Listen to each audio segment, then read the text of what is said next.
اعوذ باللہ من الشیطان الرجیم بسم اللہ الرحمن الرحیم ومن الناس من یقول آمنا باللہ وبالیوم الآخر وما هم بمؤمنین۔ یہ سورہ بقرہ کا دوسرا رکوع ہے۔ سورہ بقرہ کی ابتدا میں اللہ تعالیٰ نے قرآن کریم کی حقانیت کو بیان کیا کہ یہ ایک ایسی کتاب ہے جس میں کوئی شک نہیں، اور یہ سراپا ہدایت ہے متقیوں کے لیے۔ پھر اس کے بعد اللہ تعالیٰ نے ان متقین اور مومنین کی صفات بیان کی جو اس کتاب اللہ سے استفادہ کرتے ہیں، اس کے ذریعے سے ہدایت حاصل کرتے ہیں۔ اور پھر اس کے بعد اللہ تعالیٰ نے کفار کا ذکر کیا، اور یہ اب دوسرا رکوع ہے۔ اس میں حق تعالی شانہ ایک تیسرے گروہ کا ذکر کر رہے ہیں جو ظاہری طور پر تو اسلام لے آئے، لیکن ان کے دلوں کے اندر کفر چھپا ہوا تھا۔ ظاہری طور پر اسلام لانے کی وجہ ان کے ذاتی مفادات اور اغراض تھے۔ ان کو اللہ تعالیٰ نے اس دوسرے رکوع میں بیان کیا، اور بڑی تفصیل کے ساتھ ان کا تذکرہ ہے، اور آخر میں ان کی دو مثالیں بھی بیان کی۔ فرماتے ہیں وَمِنَ النَّاسِ مَن يَقُولُ آمَنَّا بِاللَّهِ وَبِالْيَوْمِ الْآخِرِ وَمَا هُمْ بِمُؤْمِنِينَ۔ لوگوں میں سے بعض ایسے ہیں جو یہ کہتے ہیں کہ ہم اللہ پر ایمان لائے اور آخرت کے دن پر ایمان لائے، حالانکہ وہ مومن نہیں ہے۔ یہ جو منافقین تھے نا،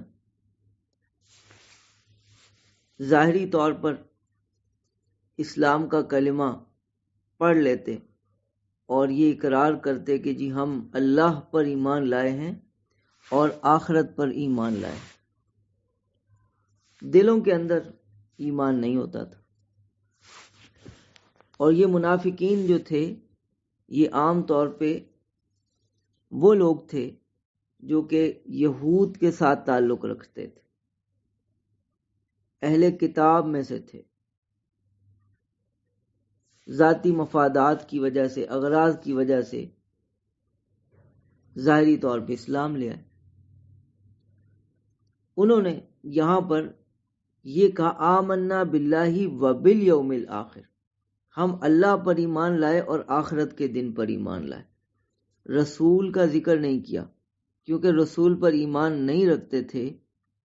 اپنے آپ کو جھوٹ سے بچانے کے لیے کہ ہمیں جھوٹ نہ بولنا پڑے، رسول اللہ صلی اللہ علیہ وسلم کا تذکرہ نہیں کیا۔ اس سے معلوم ہوا کہ جھوٹ ان کے ہاں بھی کبھی تھا۔ بہرحال جھوٹ ایک بری مرض ہے اور برا گناہ ہے جو تمام اقوام میں کبھی ہے۔ اور اللہ تعالیٰ نے ان کے بارے میں فرمایا وما ہم بمؤمنین، یہ ایمان والے نہیں۔ حالانکہ جو یہود تھے وہ اللہ پر بھی ایمان رکھتے تھے اور آخرت پر بھی ایمان رکھتے تھے۔ پھر ان کے بارے میں یہ کیوں کہا کہ یہ ایمان والے نہیں؟ کیونکہ ان کا جو اللہ پر ایمان تھا وہ بھی معتبر نہیں، اس میں شرک تھا۔ حضرت عزیر علیہ السلام کو اللہ کا بیٹا قرار دیتے تھے، اور جو یہ آخرت پر ایمان رکھتے تھے وہ بھی معتبر نہیں، کیونکہ یہ سمجھتے تھے کہ ہم انبیاء کی اولاد ہیں، ہم اللہ تعالیٰ کے محبوب ہیں، ہمیں عذاب نہیں ہوگا۔ تو آخرت کے بارے میں ان کے جو نظریات اور عقائد تھے بگڑے ہوئے تھے، ایسا ایمان معتبر نہیں۔ آخرت کا تو دن ایسا ہے جو دہلا دینے والا ہے، جو بڑا ہولناک دن ہے، اس سے ہر ایک کو لرزاں ترساں رہنا چاہیے۔ مسلمان نیکیاں بھی کرتا ہے اور آخرت کے دن سے ڈرتا بھی ہے، ڈر اور خوف بھی رکھتا ہے۔ تو یہ ہے ایمان جو معتبر ہے۔ اللہ کی ذات پر ایمان ایسا ہو اس میں شرک کی ملاوٹ نہ ہو، توحید خالص ہو، اور آخرت پر ایمان ایسا ہو کہ اس کا ڈر اور خوف ہو، اور اس دن میں عافیت کی طلب اور تلاش ہو، اور اس کے لیے انسان نیکیاں کرتا رہے اور گناہوں سے بچتا رہے۔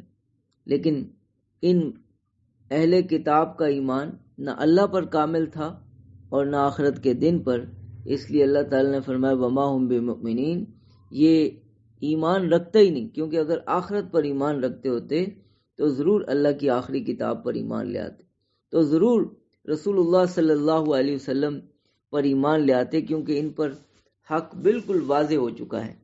لیکن پھر بھی ایمان نہیں لا رہے، مطلب کہ آخرت کا ڈر اور خوف نہیں، مطلب کہ اللہ تعالیٰ سے کوئی محبت اور اللہ تعالیٰ سے کوئی عشق نہیں۔ یخادعون اللہ، یہ اللہ کو دھوکہ دیتے ہیں، والذین آمنوا، اور ایمان والوں کو دھوکہ دیتے ہیں۔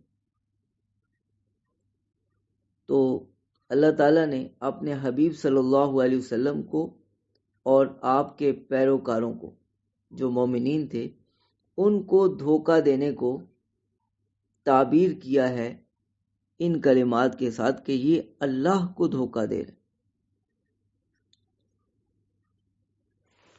اللہ تعالیٰ کے ساتھ ان کا دھوکے بازی کا یہ سلوک، اللہ تعالیٰ فرماتے ہیں اللہ کو کون دھوکہ دے سکتا ہے؟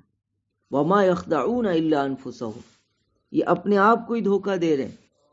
وما یشعرون، لیکن ان کو اس کا شعور بھی نہیں کہ اس دھوکے کا وبال انہی پر پڑنے والا ہے، اس کے برے انجام کو ان کو خود ہی بھگتنا ہے۔ فی قلوبہم مرض، ان کے دلوں میں مرض ہے، بیماری ہے، کفر ہے ان کے دلوں میں۔ فزادہم اللہ مرضا، اور اللہ تعالیٰ ان کے مرض کو بڑھا رہا ہے۔ ان کا جو مرض ہے، ایک کفر اور دوسرا حسد، چونکہ اسلام کو اللہ تعالیٰ روز بروز ترقی دے رہے ہیں، تو ان کی جلن اور ان کا حسد بڑھتا چلا جا رہا ہے، اور ان کی اسلام دشمنی مزید بڑھتی چلی جا رہی۔ وَلَهُمْ عَذَابٌ عَلِيمٌ بِمَا كَانُوا يَكْذِبُونَ، اور جو یہ جھوٹ بولا کرتے تھے ان کے لیے دردناک عذاب۔ حسد ایک آگ ہے، اور جب کفر کے ساتھ ہو تو یہ اور زیادہ بھیانک ہو جاتی ہے۔ جو اسلام دشمنی کی جو یہ حسد والی آگ ہے، یہ ان کو اندر سے کھاتی چلی جاتی، کبھی چین سے نہیں بیٹھتے، اور آخرت میں بھی ان کے لیے دردناک عذاب ہے۔ دنیا کے عذاب میں بھی ہیں اور آخرت کے عذاب میں بھی مبتلا ہوں گے۔ وَإِذَا قِيلَ لَهُمْ لَا تُفْسِدُوا فِي الْأَرْضِ، اور جب ان سے کہا جاتا ہے زمین میں فساد نہ مچاؤ، تم جو ظاہری طور پر اسلام کا کلمہ پڑھتے ہو اور اندر سے تم کافر ہو، دوسروں کو گمراہ کرنے کے لیے کوششیں کرتے ہو، ایسا نہ کرو۔ قالوا انما نحن مصلحون، تو کہتے ہیں ہم تو اصلاح کرتے ہیں۔ اس طرح کی یہ باتیں جو ان کی یہ گفتگو اور مکالمہ ہوتا تھا، یہ کمزور درجے کے جو مسلمان ہوتے تھے یا غریب درجے کے مسلمان ہوتے تھے، ان سے یہ بات چیت ہوتی تھی۔ الا انہم هم المفسدون ولکن لا یشعرون، اللہ تعالیٰ تنبیہ فرماتے ہیں سن لو، بے شک یہی لوگ فسادی ہیں لیکن ان کو اس کا شعور نہیں۔ وَإِذَا قِيلَ لَهُمْ آمِنُوا كَمَا آمَنَ النَّاسِ، اور جب ان سے کہا جاتا ہے ایمان لاؤ ایسے جیسے لوگ ایمان لائے، جمہور مفسرین کے نزدیک الناس سے مراد بالاتفاق صحابہ کرام کی جماعت۔ صحابہ کرام کا ایمان کسوٹی ہے، معیار ہے، اللہ تعالیٰ نے اس کو معیار اور کسوٹی قرار دیا۔ قالوا انؤمن کما آمن السفہاء، تو کہتے ہیں کہ ہم ایسے ایمان لائیں جیسے بے وقوف ایمان لائیں۔ الا انہم هم السفہاء، سن لو یہ لوگ خود بے وقوف ہیں، ولکن لا یعلمون، لیکن جانتے نہیں۔ تو پہلی آیت میں جہاں یہ ذکر ہے کہ یہ لوگ خود فسادی ہیں، جبکہ یہ اپنے آپ کو مصلح سمجھتے ہیں۔ اس میں اس بات کا ذکر تھا کہ یہ اپنے عیب کو ہنر سمجھتے ہیں۔ اور اس آیت مبارکہ میں، آیت نمبر 13 میں، اس بات کا ذکر ہے کہ یہ دوسروں کے ہنر کو عیب سمجھتے ہیں۔ صحابہ کرام جو بڑی صلاحیتوں کے حامل ہیں، جو حقیقی ایمان سے شرف یاب ہوئے، ان کو یہ بیوقوف قرار دیتے ہیں۔ اللہ تعالیٰ نے پھر ان کو جواب خود دیا ہے صحابہ کرام کی بے توقیری کرنے کی وجہ سے، ان کی گستاخی کرنے کی وجہ سے اللہ تعالیٰ نے خود جواب دیا، الا انہم ہم السفہاء، سن لو یہ خود بیوقوف ہے۔ وَإِذَا لَقُوا الَّذِينَ، تو آپ اندازہ لگائیے کہ صحابہ کرام کی جانبداری تو خود اللہ تعالیٰ نے فرمائی۔ جنہوں نے ان کو بیوقوف کہا تو اللہ تعالیٰ نے کہا بیوقوف وہ نہیں، بیوقوف تم ہو۔ یہ تو اللہ کی جماعت، یہ تو وہ لوگ ہیں جن سے اللہ راضی ہو گیا، رضی اللہ عنہ۔ وَإِذَا لَقُوا الَّذِينَ آمَنُوا قَالُوا آمَنَّا، اور جب یہ لوگ ایمان والوں سے ملاقات کرتے ہیں تو یہ جو پہلی باتیں تھیں یہ کمزور درجے کے مسلمانوں سے، غریب مسلمانوں سے کر لیتے تھے۔ جو مضبوط مسلمان ہوتے یا امیر ہوتے، مالی طور پر مضبوط ہوتے، تو ان سے جب یہ ملتے، قالوا آمنا، کہتے ہم ایمان لائے، یا ان مومنین سے کہتے جو بڑے پکے مسلمان، کیونکہ کچھ لوگ ایسے بھی تھے جو مسلمان تو ہو گئے لیکن نو مسلم تھے، کمزور تھے، اندر سے تھے سچل مسلمان لیکن اندر سے کمزور تھے، تو منافقین ان سے کچھ باتیں ایسی کر لیتے تھے، لیکن جو کامل درجے کے مسلمان تھے، پکے مسلمان، اور ان کے اندر بڑی جرت تھی، ایمانی غیرت تھی، ان کے سامنے جب یہ جاتے تو کہتے ہم ایمان لے آئے۔ وَإِذَا خَلَوْا إِلَىٰ شَيَاطِینِهِمْ، اور جب یہ اپنے شیاطین کے پاس جاتے، اپنے بڑے بڑے سرداروں کے پاس، یہود کے پاس جاتے، وہ یہود جو اپنے کفر کو اعلانیہ طور پہ ظاہر کرتے، تو اب وہ ان کو ملامت کرتے کہ تم کس چکر میں پڑ گئے، تم مسلمان ہو گئے ہو۔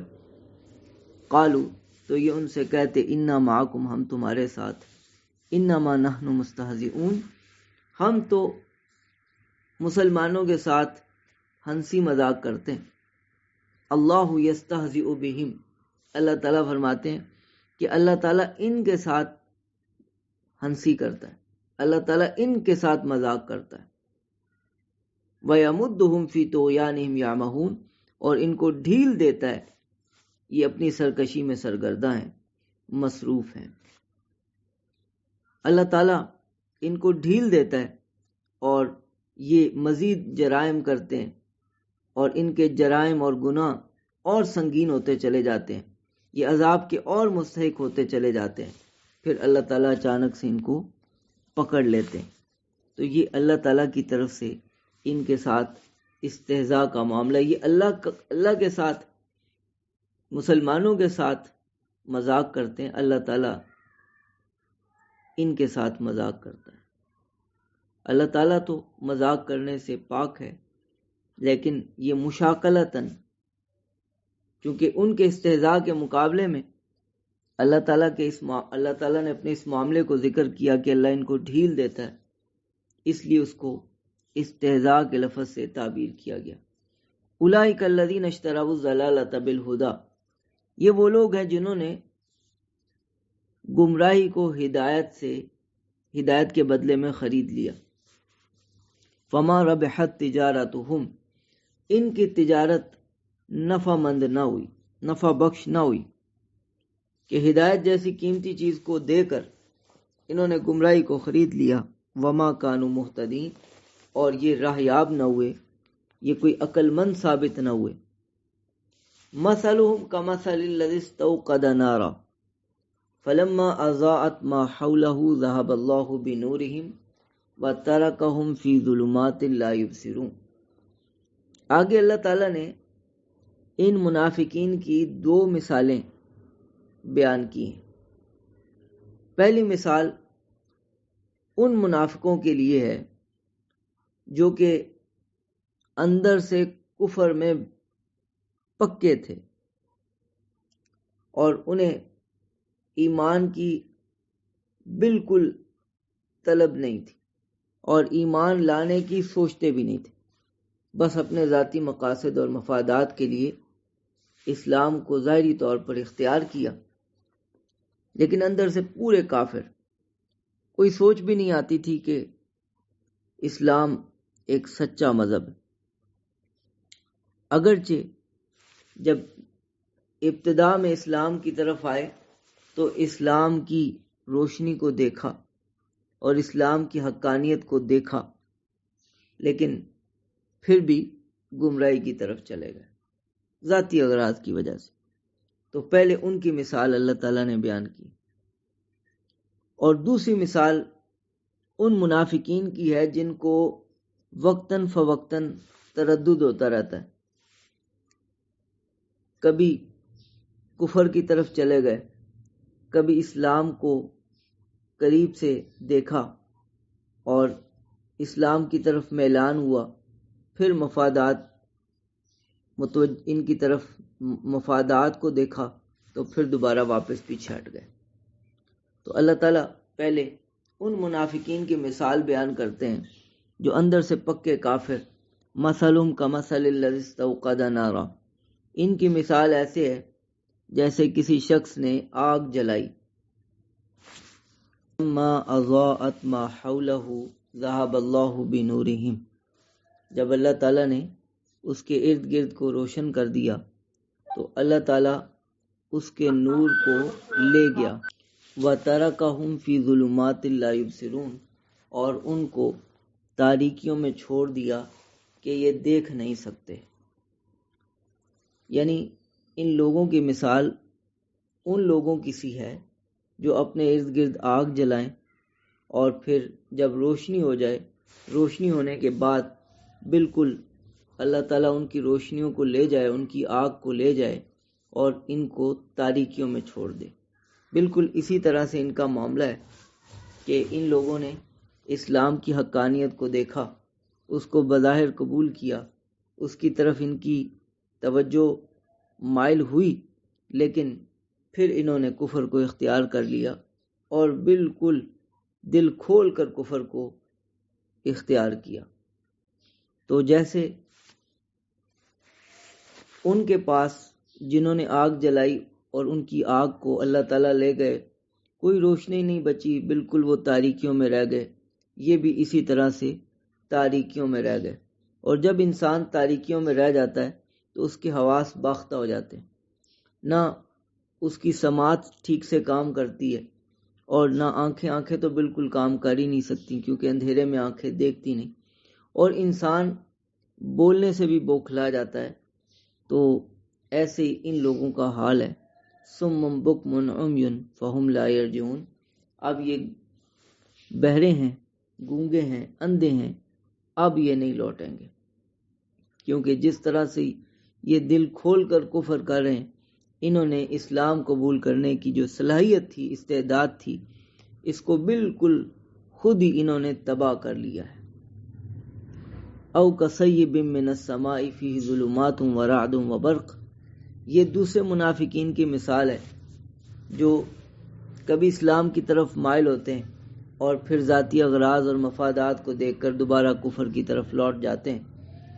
فرمایا یا ان کی مثال ایسے ہے جیسے آسمان میں سے بارش برس رہی ہو، اس بارش میں چلنے والے، کذبی صیبن، بارش میں چلنے والے لوگ، اس بارش میں فیہ ظلمات ورعد وبرق، تاریکیاں اندھیریاں بھی ہوں، رعد بادلوں کی گرج بھی ہو، وبرق اور بجلی بھی ہو۔ یجعلون اصابعہم فی آذانہم، یہ لوگ اپنی انگلیوں کو اپنے کانوں میں ٹھونستے ہیں، من السواع کی حذر الموت، موت کے ڈر سے، کڑک کی وجہ سے، یعنی اسلام انہیں اپنی طرف مائل کرتا ہے لیکن یہ اسلام کی طرف جانا نہیں چاہتے، اور چونکہ اسلام ان کے لیے گویا اسلام لانا ان کے لیے موت، ان کے مفادات کی موت، گویا ان کی موت، یہ اس کو موت سمجھے بیٹھے حالانکہ وہ ان کے لیے زندگی، تو یہ اپنی انگلیوں کو اپنے کانوں میں ٹھونستے ہیں۔ واللہ محیط بالکافرین، اللہ تعالیٰ سب کافروں کا احاطہ کیے ہوئے ہے۔ یکاد البرق یخطف ابصارہم، قریب ہے کہ بجلی ان کی آنکھوں کو اچک لے۔ کلما اضاء لہم مشوا فیہ، جب کبھی بھی تھوڑی سی روشنی ہوتی ہے تو یہ چلنے لگتے ہیں، یعنی جب انہیں اسلام کی کوئی باتیں اچھی لگتی ہیں اور ان کی توجہ کا مرکز بنتی ہیں تو یہ اسلام کی طرف مائل ہوتے ہیں۔ وَإِذَا أَظْلَمَ عَلَيْهِمْ، اور جب ان پر کچھ اندھیرا ہوتا ہے، یعنی ان کی توجہ وہاں سے ہٹ کر مفادات اور اغراض کی طرف جاتی ہے، قاموا، تو کھڑے ہو جاتے ہیں۔ یعنی یہ لوگ مترددین ہیں۔ وَلَوْ شَاءَ اللَّهُ لَذَهَبَ بِسَمْعِهِمْ وَأَبْصَارِهِمْ، اگر اللہ چاہتا تو ان کے کانوں کو اور ان کی آنکھوں کو لے جاتا، یعنی ان کی قوت سماعت اور ان کی بصارت سلب کر لیتا۔ ان اللہ علی کل شیء قدیر، بے شک اللہ تعالی ہر چیز پر قادر ہے۔ یہ منافقین کی جماعت رسول اللہ صلی اللہ علیہ وسلم کے دور میں تھی، جو کہ ظاہری طور پر اسلام لے آتے لیکن اپنے ذاتی اغراض و مقاصد کی وجہ سے دلوں میں کفر لیے ہوتے۔ ہمارے اس دور میں چونکہ وحی کا سلسلہ تو منقطع ہو چکا، اب وحی کے ذریعے سے یہ معلوم نہیں ہو سکتا کہ کون مسلمان ہے اور کون منافق ہے۔ ظاہری طور پر جس کو اسلام پر دیکھیں گے اس کے اوپر اسلام کا حکم لگائیں گے اور اسے مسلمان قرار دیں گے۔ البتہ جو لوگ اسلامی عقائد اور اسلامی بنیادی نظریات کے اوپر کچھ ایسی باتیں کرتے ہوئے نظر آئیں جو بالکل اسلام دشمنی والی باتیں ہوں اور اسلام سے اور مسلمانوں سے محبت کے تقاضوں کے بالکل برخلاف ہوں، قرآن پاک کی آیات میں تحریف کرتے ہوئے نظر آئیں، تو سمجھ لیں یہ آج کے دور کے منافق ہیں، اور ان کو ملحدین کہا جاتا ہے۔ حدیث مبارکہ میں ان لوگوں کو زندیق کہا گیا ہے، اور چونکہ ان کا کفر تو دلیل سے واضح ہو جاتا ہے کہ یہ لوگ اسلام کے خلاف باتیں کر رہے ہیں، اور قرآن پاک میں جو قرآن پاک کے جو معنی اور مطالب ہیں ان کے اندر تحریف اور تبدیل کر رہے ہیں، تو ایسے لوگ جو ہیں وہ دلیل سے چونکہ ان کا کفر واضح ہو گیا لہذا وہ کافر کہلائیں گے۔ قادیانی یا اور ایسے دیگر فرقے یا بعض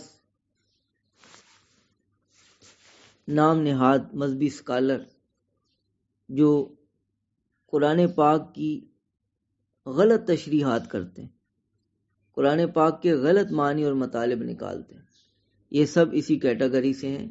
یہ اس دور کے اندر ہوتے تو یہ منافق کہلاتے، اور اس دور کے اندر یہ اگر موجود ہیں تو یہ ملحد اور زندیق کہلائیں گے۔ یاد رکھیے بعض لوگ یہ کہتے ہیں کہ جس طرح سے کوئی اسلام میں داخل ہوا جب تک اسی کا انکار نہ کر دے،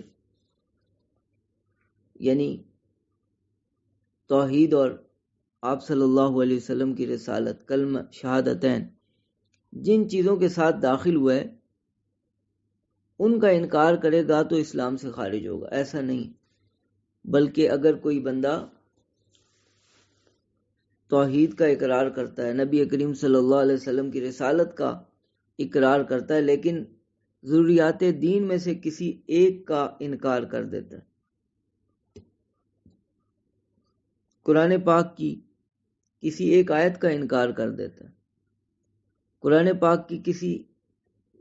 قرآن پاک میں بیان کیے گئے کسی ایک عقیدے کو نہیں مانتا، اس کی غلط تشریح کرتا ہے، غلط تعویل کرتا ہے، تو ایسا بندہ بھی دائرہ اسلام سے خارج ہو جائے گا۔ جو بندہ بھی ضروریات دین کا انکار کرے گا تو ضروریات دین میں سے کسی ایک چیز کا انکار کر کے بھی وہ دائرہ اسلام سے خارج ہو جائے گا۔ یہ بات درست نہیں ہے کہ جس چیز کے ذریعے سے وہ اسلام میں داخل ہوا تھا اس کا انکار کرنے سے ہی وہ اسلام سے خارج ہوگا، ایسا نہیں۔ تو یہاں تک یہ سورہ بقرہ کا دوسرا رکوع مکمل ہوا، آیت نمبر 20 تک۔ وآخر دعوانا الحمدللہ رب العالمین۔